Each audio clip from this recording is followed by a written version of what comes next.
इस कहानी की शुरुआत में हम लोग एक लेडी को देखते हैं जिसे सभी लोग मैडम सोफिया के नाम से जानते हैं। मैडम सोफिया देखने में बहुत खूबसूरत थी। वो एक बड़े से आलीशान घर में रहती थी। इस घर में वो अकेली तो रहती थी, लेकिन उसकी देखभाल करने के लिए यहाँ बहुत से नौकर चाकर थे। शादी के कुछ ही समय के बाद में सोफिया के पति की मौत हो गई थी। पति के मौत के बाद में उसे किसी और से प्यार नहीं हुआ। इसी वजह से वो काफी लंबे वक्त से अकेली थी। इस महल जैसे घर में सोफिया बड़े ही ऐशो आराम से रहती थी। यहीं पर हम लोग सोफिया के एक दोस्त को देखते हैं जिसका नाम मर्फी था। मर्फी का कंस्ट्रक्शन का काम था, इसलिए वो लंबे वक्त के लिए शहर से बाहर रहता था। लेकिन जब भी वो अपने टाउन में आता था, अपना पूरा समय सोफिया को दिया करता था। असल में मर्फी काफी लंबे वक्त से सोफिया को पसंद करता था, लेकिन सोफिया सिर्फ उसे एक अच्छा दोस्त मानती थी। सोफिया ये जानती थी अगर वो मर्फी के प्यार को एक्सेप्ट कर लेगी तब उसका प्यार जिस्म तक पहुंच जाएगा और इसके बाद मर्फी उसका दोस्त नहीं रह पाएगा। इसलिए सोफिया बार बार इस टॉपिक से भागती थी, लेकिन मर्फी अपनी कोशिशें जारी रखता है। सोफिया उसके फीलिंग्स को समझती थी, लेकिन अपने दोस्त को खोने के डर से वो आगे बढ़ना नहीं चाहती थी। लेकिन मर्फी भी हार मानने वालों में से नहीं था। वो हर हाल में सोफिया को पाना चाहता था। अब वो सोफिया को पाने के लिए अपनी कोशिशों को और तेज कर देता है। अब जब भी वो सोफिया से मिलता था, वो सोफिया को प्यार के बारे में समझाता था। वो कहता था इस जिंदगी को अकेले गुजारना बहुत मुश्किल है और जब भी इंसान को प्यार होता है पूरी जिंदगी आसानी से गुजर जाती है। मर्फी उसे पाने के लिए अपनी पूरी कोशिश कर रहा था, लेकिन सोफिया टस से मस नहीं होती है। सोफिया के नजरों में मर्फी तो एक अच्छा इंसान था, लेकिन मर्फी में भी काफी बुराइयां थी। वो सोफिया का ख्याल तो रखता था, लेकिन इसके साथ साथ वो एक नंबर का लड़की बाज था। वो प्यार तो सोफिया के साथ करता था, लेकिन बाकी चीजों के लिए वो सुंदर सुंदर लड़कियों के पास में जाता था। एक दिन सोफिया से मिलने के लिए उसकी दोस्त मैरी आती है। वो भी सोफिया को ये समझाती है कि तुम्हें शादी कर लेनी चाहिए क्योंकि तुम्हें अब एक पार्टनर की जरूरत है। मैरी सोफिया को ये बताती है बिना जिस्मानी सुख के तुम इस जिंदगी को नहीं काट सकती। मैरी की बातें सोफिया के दिमाग में घर कर जाती है। अब वो उसकी बातों को बार बार सोचती है। इसके अगले दिन जैसे ही वो मर्फी से मिलती है, तब वो मर्फी के प्रपोजल को एक्सेप्ट कर लेती है। मर्फी ये सुनकर बहुत खुश हुआ क्योंकि इतने सालों से जो 18 साल से कम आयु वाले कृपया आगे न बढ़ें।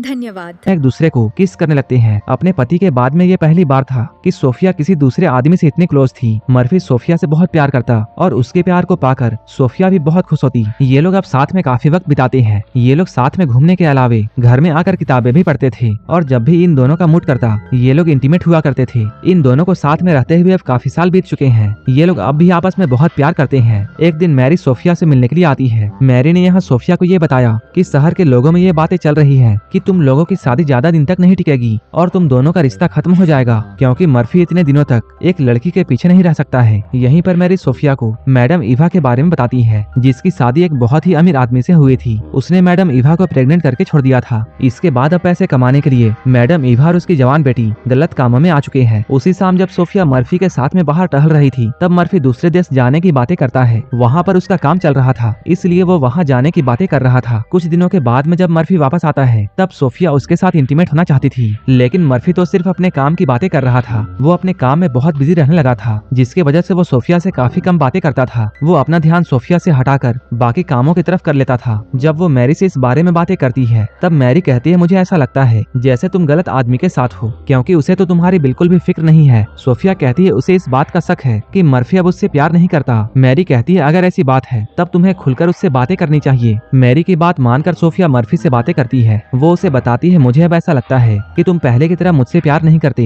पहले तो मर्फी इस बात से इनकार करता है, लेकिन बाद में कहता है हाँ मुझे भी कुछ ऐसा एहसास हो रहा है, लेकिन वो सोफिया से इस बारे में बातें करने से डरता था। मर्फी कहता है हम लोग दोस्त ही अच्छे हैं, क्योंकि अब मुझे तुम्हारे लिए स्पेशल फील नहीं होता है। सोफिया उसकी बातों को मान तो लेती है, लेकिन वो इसके बारे में सोचकर बहुत दुखी थी। वो मैरी के सामने बहुत रोती है। सोफिया मैरी से कहती है मर्फी ने मेरा दिल तोड़ दिया। सोफिया मर्फी के धोखा देने से बहुत दुखी थी। वो अब गुस्से में आकर मर्फी से बदला लेना चाहती है। मर्फी ने जिस तरह उसे झांसे में लेकर उसके दिल को तोड़ा था, अब सोफिया भी उसके साथ बिल्कुल वैसा ही करेगी। इसके बाद सोफिया ने कुछ सोचकर मैडम इवा और उसकी बेटी बेला को घर बुलाया। बेला बहुत ही सुंदर थी। बेला की खूबसूरती को देखकर सोफिया बहुत खुश हुई। वो इन दोनों को अपने 18 साल से कम आयु वाले कृपया आगे न बढ़ें। धन्यवाद। साइड में लेकर मर्फी से बदला लेने का पूरा प्लान बताती है। इस काम में अगर इवा और बेला उसकी मदद करेगी, तब सोफिया उन दोनों को समाज में इज्जत और घर दिलाएगी। ये काम उनके पुराने वाले काम से काफी अच्छा था, क्योंकि पुराने वाले काम में वो खुद को बेचकर पैसे कमाती थी, लेकिन यहाँ उन्हें पैसों के साथ साथ इज्जत भी मिलेगी। इसलिए वो लोग सोफिया की बातें मान जाते हैं। अब सोफिया इन दोनों को अच्छे अच्छे कपड़े देती है ताकि ये दोनों मर्फी के सामने अच्छे दिखे। एक दिन सोफिया मर्फी के साथ में टहलने के लिए जाती है, तभी यहाँ पर इन दोनों की नजर इवा और बेला पर पड़ती है। वो दोनों यहाँ पर विधवा लेडीज बनकर घूम रही थी। अब सोफिया उनके पास में जाकर उनसे बातें करने लगती है। वो यहाँ पर मर्फी की मुलाकात ईवा और बेला से करवाती है। धीरे धीरे इन लोगों की दोस्ती हो जाती है। इधर सोफिया ईवा से बातें कर रही थी,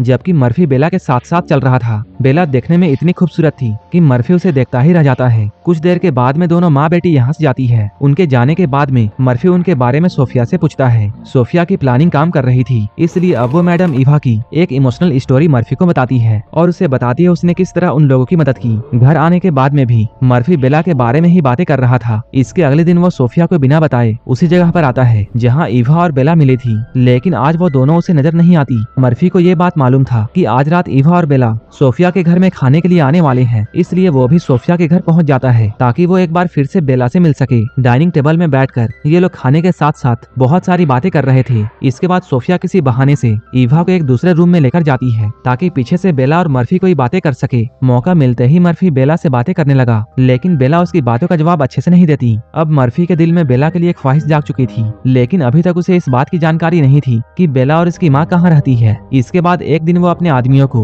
उन्हें खोजने के काम में लगा देता है। बहुत कोशिशों के बाद में एक दिन एक आदमी ने बेला को देख लिया जो कि चर्च में प्रार्थना कर रही थी। तभी मर्फी भी यहाँ पहुँच जाता है। जल्द ही मर्फी भी उनके पीछे पहुंचकर उनका पीछा उनके घर तक करने लगा। देखते ही देखते मर्फी अब उस जगह पर अक्सर ही नजर आता था जहाँ ईवा और उसकी बेटी बेला रहती थी। वो जानबूझकर इन दोनों के साथ में बातें करना चाहता था, लेकिन ईवा और बेला मर्फी को नजरअंदाज करती थी। ये सारा का सारा चीज सोफिया के प्लानिंग का हिस्सा था। एक दिन जब मर्फी से बर्दाश्त नहीं होता तब वो बेला के नाम पर एक लेटर भेजता है। जैसे ही वो लेटर बेला को मिला, बेला ने सोफिया को इसकी जानकारी दी। इस लेटर में मर्फी ने बेला के बारे में अपने प्यार को लिखा था। इस लेटर को जैसे 18 साल से कम आयु वाले कृपया आगे न बढ़ें। धन्यवाद। सही सोफिया ने पढ़ा, उसे बहुत बुरा लगा। उसे मर्फी पर बहुत गुस्सा आया, लेकिन वो दूसरी तरफ खुश भी थी क्योंकि उसकी प्लानिंग काम कर गई थी। इसके बाद मर्फी ने बेला को खत के साथ साथ एक कीमती हार भी दिया। बेला तो इस कीमती हार को अपने पास रखना चाहती थी क्योंकि इस हार को रखने से उनकी फाइनेंशियल कंडीशन ठीक हो सकती थी, लेकिन सोफिया उसे हार वापस करने को कहती है। इसके बाद सोफिया ने उन दोनों को समझाया, अगर तुम लोग मेरा साथ देती हो तब तुम दोनों को इससे भी ज्यादा मिल जाएगा। इसके बाद जैसे ही सोफिया मर्फी से मिली, उसने मर्फी से कहा कि बेला ने मुझे बताया है कि तुम उन दोनों को परेशान कर रहे हो और तुम हर जगह उन दोनों का पीछा कर रहे हो। जैसे ही मर्फी सोफिया की इन बातों को सुनता है, वो सबसे पहले सोफिया से माफी मांगता है। इसके बाद वो ईवा के घर में महंगे तोहफे भेजकर उनसे भी माफी मांगता है, लेकिन उन्होंने सोफिया के कहने पर इन तोहफों को भी मर्फी को वापस कर दिया। अपनी सारी कोशिशों को बर्बाद होता हुआ देखकर मर्फी बहुत दुखी हुआ। अब मर्फी बेला को हर हाल में पाना चाहता था। वो हर वक्त बस बेला के बारे में ही सोचता था। अब वो बेला के ख्यालों में डूबा रहने लगा। इसके बाद वो सोफिया के पास में आकर उससे ये कहता है कि वो बेला से शादी करना चाहता है और इस काम में मुझे तुम्हारी मदद चाहिए। सोफिया उसकी हेल्प करने के लिए राजी हो जाती है। देखते ही देखते मर्फी और बेला की शादी हो गई। बेला को अपने पास में पाकर मर्फी बहुत खुश था, जबकि इधर बेला की माँ मर्फी के दिए हुए महंगे तोहफों को देखकर बहुत खुश हो रही थी। सभी लोग बहुत खुश थे, लेकिन इधर बेला बहुत उदास लग रही थी क्योंकि बेला ने अभी तक मर्फी को अपनी सच्चाई नहीं बताई थी। रात में मर्फी बेला के पास में आकर उसके करीब आने की कोशिश करता है। इसके बाद ये दोनों पहली बार यहीं पर इंटीमेट होते हैं। इसके अगले सुबह में सोफिया मर्फी और बेला से मिलने के लिए आती है। वो मर्फी को उसके शादी का बहुत ही खास तोहफा देना चाहती थी,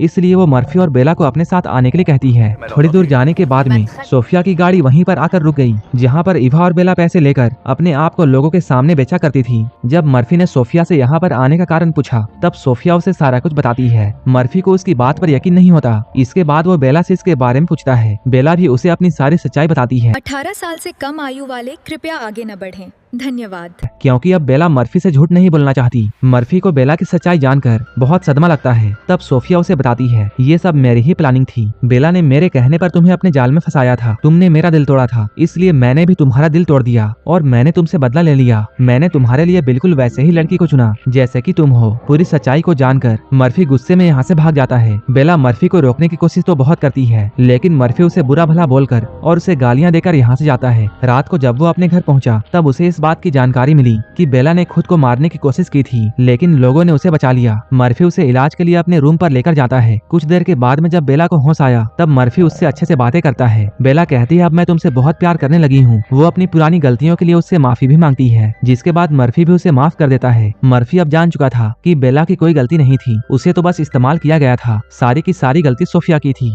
इसके बाद इस मूवी के लास्ट सीन में हम लोग ये देखते हैं, मर्फी और बेला एक साथ हैं और ये दोनों एक दूसरे के साथ में बहुत खुश हैं। इन दोनों के साथ में ये मूवी यहीं पर खत्म हो जाती है।